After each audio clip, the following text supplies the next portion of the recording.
from the House Speaker booed at Columbia to clashes with police in Texas and California. Campus protests are in full swing coast to coast tonight.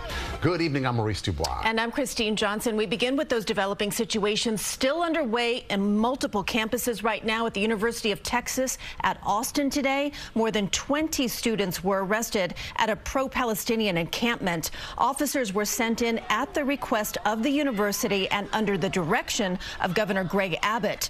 Some of those demonstrators were shoved to the ground. The university has not yet released a statement on today's police response. Demonstrations also underway at USC. Police confronting the crowd. These are live pictures now. They were clashing with students at one point and ordering the dismantling of the encampment. Los Angeles police took a number of people into custody. Here we see it from earlier. Tents at the campus park were removed, but several students are still gathering, as you saw there, despite orders to disperse. And at Columbia University, House Speaker Mike Johnson could barely get a word in as he called for the resignation of the school's president. CBS 2's Bauman has been covering this story, and she is live outside Columbia in Morningside Heights. Allie.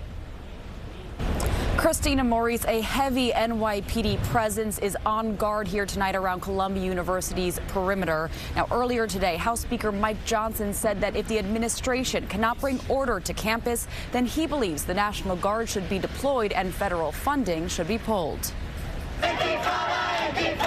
Pro-Palestinian demonstrations for an 8th night outside Columbia University Wednesday were on campus. Hundreds of students remain defiant in an unsanctioned tent city. This encampment, a peaceful student-led demonstration, is part of the larger movement for Palestinian liberation. That encampment just steps away from where House Speaker Mike Johnson stood with Republican Congressmembers to call for University President Manoush Shafiq's resignation. Columbia has allowed these lawless agitators and radicals to take over. Their message met with jeers from students. If you are a protester on this campus and you are proud that you've been endorsed by Hamas, you are part of the problem. I think the speaker should have stayed back in Washington. The lawmakers met with Jewish students, including Ben Gelman, to discuss anti-Semitism on campus. We faced just so much blatant discrimination, intimidation, harassment these past few days, and to have the Speaker of the Congress come and tell us he stands with us, that was powerful. In a letter to Columbia's president Wednesday, 133 students who support Israel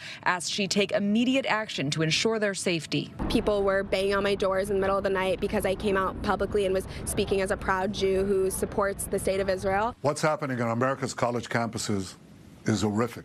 Protesters say they will not leave until the administration agrees to their demands to divest financially from companies that do business in Israel. If this is not contained quickly, and if these threats and intimidation are not stopped, there is an appropriate time for the National Guard. Because of the unrest, most students have a remote option for classes, and now Columbia announced some final exams may be taken remotely. Many in the senior class, who remember graduated high school in spring 2020, are hoping their graduation remains in person. I didn't get a high school graduation. It'd stink if I didn't get a college graduation either. The administration is still in talks with student protesters tonight and has given them a deadline of Friday morning to reach an agreement, or the university president says she will then consider alternative options for clearing the encampment. We're live in Morningside Heights tonight. Allie Bauman, CBS 2 News. All right, Allie, thank you. Chris and Mary will be asking Mayor Adams more about these protests tomorrow morning. You can see that live interview at 7:45 streaming on CBS News New York.